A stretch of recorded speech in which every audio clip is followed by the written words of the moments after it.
All right, thank you for staying. This is Daybreak, reaching you live from the nation's capital in Abuja, right here on Trust Television. Time for us to take a look at another discussion on the program as the campaign for 2023 general elections is set to begin. The Independent National Electoral Commission, INEC, has released a final list of candidates contesting for the presidency and also the Senate as well as the House of Representatives. This is according to a circular released by the electoral body on Tuesday in Abuja. We have joining us in the studio to talk about this the Director, Strategic Communications, Coalition of Northern Groups, Samaila Musa, to talk about this. Thank you so much for joining us on Daybreak.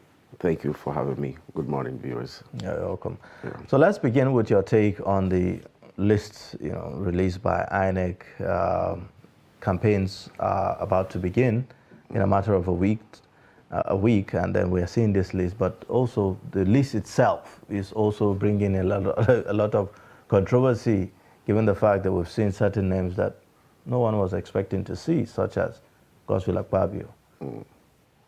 Well, I really don't know what played out when you talk about people like that, because that really became very prominent in the Senate, where we also had the Senate president having issues where he went for a primary election on the presidential primaries, and then still claiming that another election for the same Senate held somewhere else, whereas somebody else was claiming to have clinched the ticket, whether he was claiming or it was unopposed anyway. That's what it was in the media at the time. So, but you see, this Nigeria, each election here, it comes with its own, folds of dramas here and there. So expectedly, we should be expecting more of this kind of dramas. But I don't really know the legal tussle Akpabio went through and what actually the basis to which the ticket was given to him, because I believe at the time the presidential election primaries happened, somebody else was also jostling for that Senate president. Whether he was a placeholder or not, I really don't know the details. But this is Nigeria. A lot of things played out. And that was why Machina himself was running helter-skelter. So perhaps politicians have succeeded in circumventing the aims of the new electoral law in terms of cutting down on the issue of having double tickets. See, this is Nigeria. Anything is doable. Now, once you put anything in place, I was telling someone, we're having a discussion, from America the other day. I say, look, whatever system you put in place in this country is a matter of time. The people who are interested in what happens around that system will look for a way to beat it. You understand? So whatever is, they felt, okay, if you feel you're bringing in the electoral law, what other angles can we? Now, the area they are more stronger is the judiciary. Unless something is done, and that would be a miracle for politicians not to have access to the judges. As a matter of fact, I've once heard from an SAN who was claiming that there are some politicians whom some SAN in this country who dominates the electoral election tribunal, who actually is more or less of a cartel. They dictate what judge handles what case.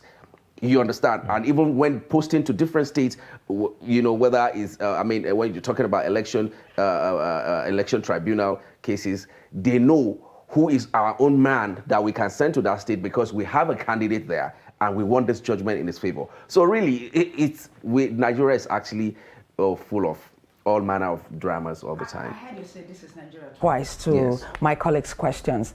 And we have a fresh electoral act.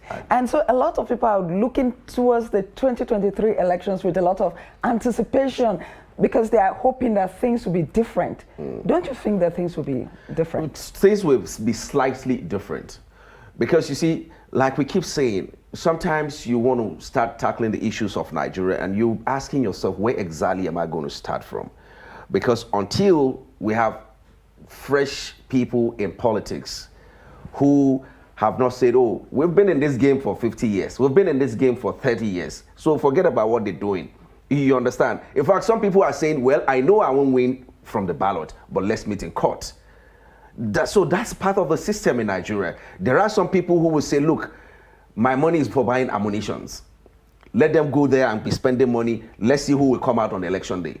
You get what I'm saying? So really, it's a hell lot of troubles that as you're trying to quench this one, another one is being ignited on the other side. So all of the Electoral Act, some people actually are sitting down to say, okay, so how does this affect me as a person? And put it on a legal team and say, so how do we wriggle out of this? And they brainstorm on it and say, okay, Your Excellency, what we can do is to make sure that this happens, then we sort the rest out in court. So no matter what system you put in place, until we have fresh people actually, because some people are there, they believe nothing happens behind them. When you talk about the judiciary, they own the judiciary. When you talk about the National Assembly, they own the National Assembly. When you say fresh people, I don't know what you mean, because among this list that was released yesterday, we have some fresh persons there. Yeah, to what extent, what impact can they make? To what extent can this go? Sometimes I've heard people say, oh, okay, when you hear big shots in Nigeria attending a meeting somewhere, some people will say, I wish they all just died in that place. You know, that's bad to say, right? But sometimes you just feel there's something that says you automatically retire from the system, so that because there's need for that paradigm shift, I think. You understand? So really, but that's not going to happen in a very short time in this country. Okay, so talking about paradigm shift, we're about to begin campaigns, right? In a matter of a week. What should Nigerians be focused on? What should the mindset be for Nigerians? What should be forming the messages? What should be forming the agendas, the manifesto of politicians? Well, the politicians themselves, they will always tell you what you want to hear. And that has happened over and over and over again. And people will be wondering, oh, I thought this guy said he's going to do this. Those are just campaign rhetorics. But, you know, this is left for the people who are going to vote for them. We should go beyond primordial sentiments, begin to look for what are his antecedents, for instance. And that's why in some other climes, regardless of your degree, they're also asking you, how many years have you done this thing? You understand? And how successful have you been in it? So these are key things that you begin to check people's antecedents. What is the level of tolerance to diversity for this particular individual? Because this is a time where Nigeria needs to be more united than ever. What has he done for himself? Because you imagine when we begin to vote people in who have not achieved one single thing for himself apart from just collecting salary somewhere. These are same people who have not been tested, and this is not a time for testing actually. It's a time for saying, oh, we've been in a deep shit, we've been in a deep mess in this country. We need people, capable hands who can just pull us out of this doldrum, you understand? Then perhaps later, when we maintain some level of balance, we can begin to say, okay, let's try this, let's try this, you understand? But at that leadership position, particularly when you're talking about the president, you really begin to ask about what are the antecedents, where he had worked in the past, what has he achieved? What are his relationship with people? Because when you have a president who wants to live in a cocoon, then we have so much trouble because you can't even access him. The people who will have wanted to advise him appropriately are being shielded out of the whole system. He doesn't talk to the people. He doesn't listen to the people. So your problem will be compounded. Because when you have a president who has a listening ear, you feel, okay, and then we need somebody who actually know what governance is about, who will know that, oh, when things like this are happening, I need to show up in that place. Okay, somebody who knows what governance is about. Yes, campaigns have not started, but we have heard some of them speak. And one thing that you hear is, a candidate comes out and says, I'm going to do this. His supporters start screaming. I'm going to do this. His supporters start screaming. And nobody queries, how are you going to do it? To find out if indeed he knows what he's talking about or understands the problem itself. So in that instance, what do you say to the Nigerians who are voting, the Nigerians who are supporting, who are hailing this candidate who is just reeling out, things that he may not even be sure about? Yeah, that's why it takes us back to the issue of antecedents. Because somebody is telling you, after, like I said earlier, they want to tell you what you would like to hear, you understand? Which is normal, it happens all over the world. But the only thing that you can use as a yardstick for checking people like that, because you need to now run a background check also, it will take you back to his antecedents. What has he done in the past? How was he able to achieve that? Was it that, oh, he was just there as a figurehead? Some people are there. But of course, that's also part of governance. Identifying the right people in key positions is also part of leadership qualities. So we need to begin to ask questions about what are the leadership qualities of this particular individual. You understand? Even if all you have done in your life was being a counselor, there are ways to find out how were you able to do that. But on a larger scale, you don't want to give somebody like that a country of about 200 million. You understand? What are your crisis management skills? What are your empathy?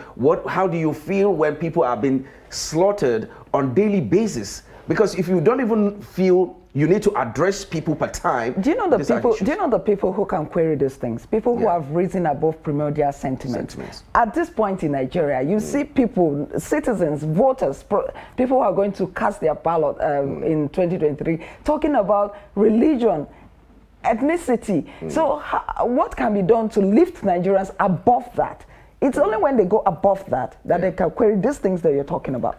Yeah, you see, I think over time, different people or different organizations have tried to put up programs to begin to sensitize Nigerians to see how we can begin to see ourselves as just one people. You understand? You hear, oh, this seminar going on here, or this parley happening in this hall about inviting different ethnic groups together to see how we can be one.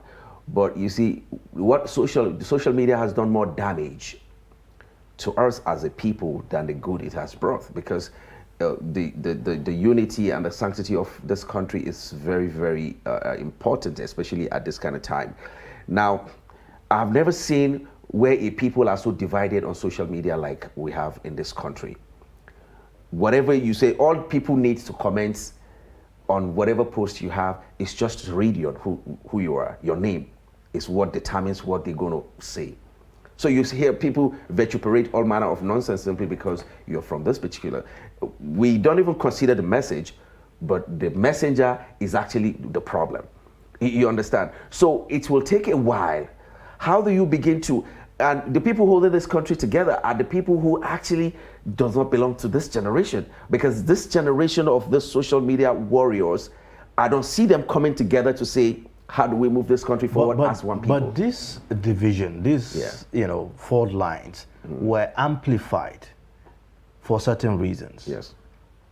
What's the root of it? Where is it all coming from? Who is responsible for finding these things?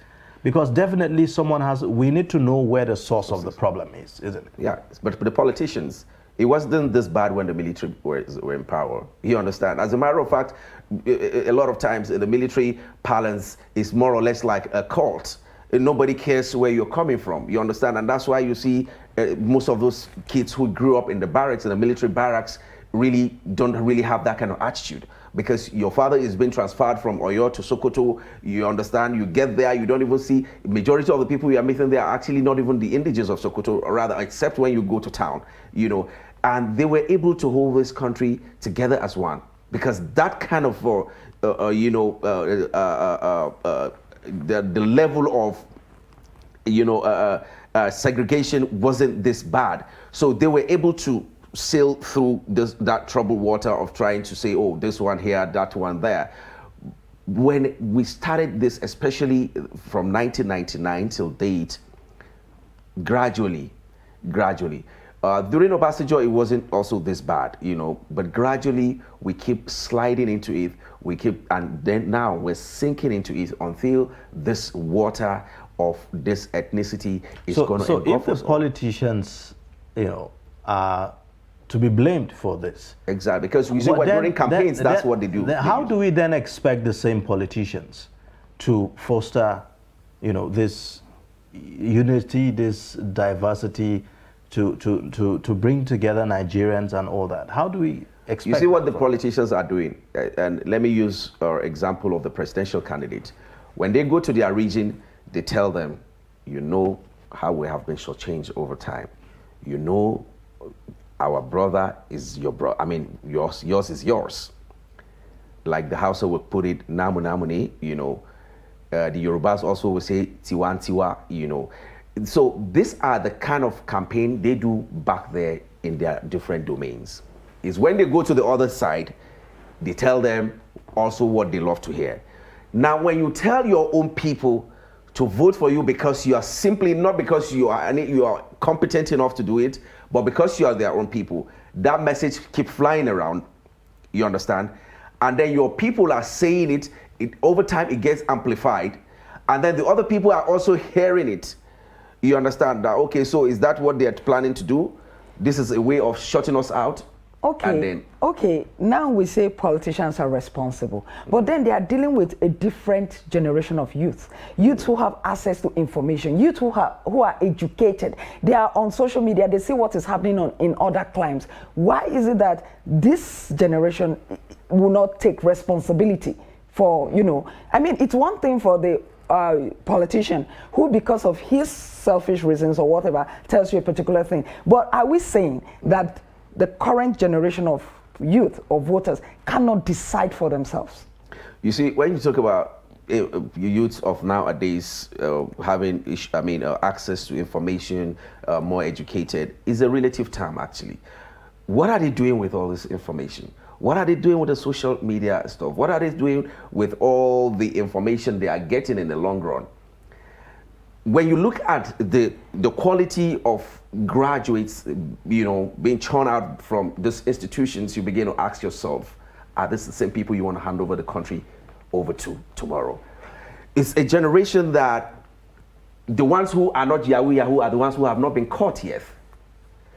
It's a generation that at 35, some are still in their parents' house and they don't even see anything wrong with that. You know, back in the days, I know there was a time where people began to feel it's a shame at this stage. I would rather do whatever that needs to be done and be on my own and fend for myself rather than be doing all this nonsense. So it's about what are they doing with this information? It's an assumption to say intelligent youth. To what extent? Is it intelligent in terms of scam, or what exactly are we talking about? And that's where Nigerian youths are actually topping. A lot of Nigerian youths are doing well all over the world, but the majority who are giving us these bad names are actually at the forefront of criminality all over the world. Is this what you call intelligence? It is what we call access to information. The ones who even can actually process the information given to them, there's a limit, there's a breaking point where they begin to not have on their own willpower, will not be active at that stage when it has to do with their religion or when it has to do with their ethnicity. Okay. So, all right. So, you know, a lot of times when we approach campaigns, there's always a very sharp focus on the presidential campaign. Yes. A lot of people are talking about, oh, it's either, you know, we are talking about the top 3 or is it the top 4 now? Yeah. Or, you know, but we forget that a government is actually constituted by, you know, the judiciary, the executive, you know, and the legislature. And now at the legislative level, we have hundreds, thousands of lawmakers. Okay, no, yeah, okay, I thought people contested. Yes, I mean, at the state level, at the national level, we have lawmakers. All of these people determine how government is being run, right? So, but we always seem to have a focus on the president as the one that will bring the change, you know, that Nigeria really desires and that Nigeria should have. Can any one man or the one president actually bring the kind of change? And what kind of engagement should we be having with other politicians at the subnational level, and you know, and across board? Yeah, you see, the culture of politicking we practice in Nigeria is the one that says the winner takes all. Until the winner doesn't take all anymore, that's when attention will be directed in another, I mean, it will be towards another direction and not at the presidential. But in as much as the winner takes all, Nigeria's president is the most powerful all over the world. That so much power, he can do and undo. it's only Nigerian president who has those kind of powers. Even the most powerful nation, which is America, you see how presidents are being checkmated. You see what happened to Trump. You understand? So it's a winner takes all kind of system of politics that we're practicing.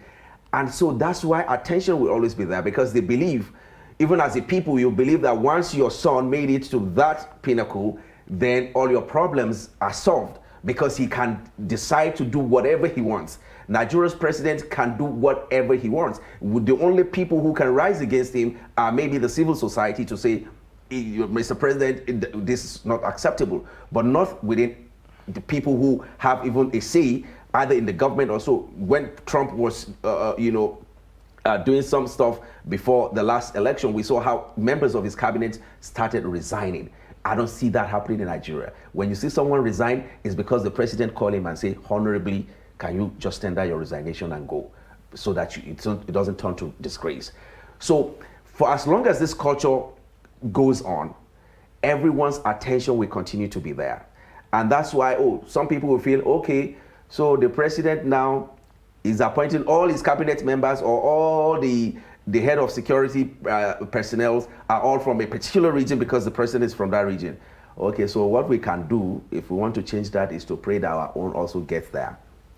Once he gets there, because you see, the attention is not about governance at those lower echelons that you. But what's the implication of that, really? It further divides us the more, and then it doesn't allow the right people to get there, because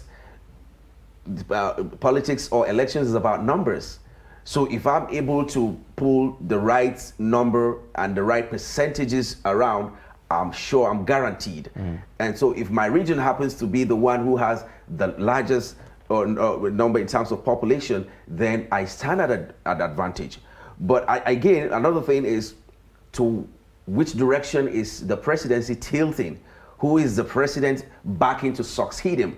Because a lot of people, I've heard politicians say, look, whatever you want to do when it's election period, make sure you're not in the... But what happens to governance at the subnational level, before we are able to now, do the right things and get the focus to shift away? Yeah, maybe in the past we could talk much about that. You see, at this time, things that are in the front burner of, the press or the national issues, the one that is stopping is insecurity in Nigeria.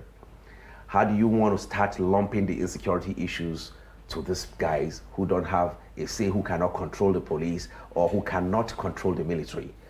You understand? So a lot of issues are around this 2023 are centered about, because we are not even, a lot of people are not talking much. When they want to climb campaign podium, they're not talking much about what I want to do, really. They're saying these insecurity issues, I'm going to put an end to it. That was in the past. We don't even hear these insecurity issues as something that is stopping the list of a presidential candidate's campaign is going to be. But now we're in this situation. And a lot of Nigerians are feeling, look, even if it's this, because even before, 2-3 years back, people are saying, even if it's this insecurity issue is the only thing Buhari can achieve, his name will be written in gold. We are not in that particular stage. Whether we want to admit it or not, it's a different issue. But so these are issues that now will not make those other guys to take the shine, because it's not in their purview to do. It's actually the president that everyone believes that has the power to actually solve these problems. Okay, so until that time, yes. So, but as we look at the 2023 elections and then the campaigns that will soon start, there are some candidates that when they come on to talk about what they want to do, and some questions are thrown at them like, how do you want to do, maybe security, for instance. I've seen a situation where a particular vice presidential candidate wrote us a question: how are you going to handle security? How is your party going to handle security when you come in? And he says, I'm not going to talk about that now. I'm going to just wait until we get in and then we'll do that. How do you want Nigerians to view people like that? Because nobody is sure that they know what they want to do when they get in. Okay, you see, this also happened to President Buhari when he was campaigning, but a lot of people overlooked it. And then the man came on board, and 6, 7, 8 months, we're still not forming a cabinet yet. So these are problems that unpreparedness can bring. someone who say, oh, I'm going to improve your education. And I'm asking, Your Excellency, sir, can you tell us the number of primary schools we have in Nigeria? Because if you don't have that statistics, all you're saying is balderdash to me. Because you should have the statistics to say, this is how we're going to plan it. We know in this domain, this is the number we have. What are the problems? What are the issues? These are things your campaign team should be saddled with. Maybe you have an economic team or whatever it is, or people writing your manifesto. Research to be done in those directions. In every area that you think are major issues that was going to be forming, your campaign or slogan or your agenda, should be researched into properly, have the right statistics, have the right solutions to that, so that it doesn't catch you unaware when people ask you these things. You understand? When you're talking about insecurity, you say you want to get there first before. We all know what the problems are. If I'm preparing to become the president, I should be tabling get professionals in the various fields to say, please, let us brainstorm on this particular angle. How do we solve it? There are those who are of the view that, yes, with security issues, you don't want to just divulge, information recklessly, given the sensitivity of it, and that there are those who believe that just, have a blueprint of what you want to do and all that. So perhaps those who are, having that take. You know why that is wrong is that if you ask about insecurity, what you're going to do, I think the least you can do is to say what this present government is not doing right. That doesn't divulge information about what you're going to do. But that means you really know what the problems are. You're able to identify the problems. And you say the solution, we want to keep it under wraps. Rather than just trying to dismiss the question like, well, let that be for me. Because these are prominent issues that Nigerians want to form their opinion about. That, okay, I think this guy knows what he's talking about. Perhaps there are some things this present government is doing that is not right, that even the people are not thinking in that direction. When you begin to tell them this and this and this is wrong, when we come, we're not going to do that. They begin to think, oh, really? So this actually, it's true. Yeah. He just made it. You understand? Mm-hmm. Because some things, until you say it, people are not even thinking in that direction. So it shows that you have an in-depth knowledge of that particular issue, and most likely you have the solutions. So how do you view the next election? Are we looking at a 2-horse race, 3-horse race, 4? You see, the problem is a lot of the candidates, I don't even see them identifying most of their major problems. You see, let me start with maybe the PDP, for instance. Atiku Abubakar in the southeast, most of the votes, most of the obedience in the southeast today are ordinarily people who voted for Atiku in 2019. That is going to affect his chances in that region quite a lot. When you go to the southwest as well, most of the people who voted for Atiku in 2019 are divided now. It's either the people who want to vote for Asiwaju based on is our own, you understand, or people who will align with the obedience, and some people will remain with him. That also is going to affect his chances in that region. When you come to the northeast where he comes from, Kashim Shettima is there to contend with, and some other youths are feeling, okay, perhaps age is not on his side.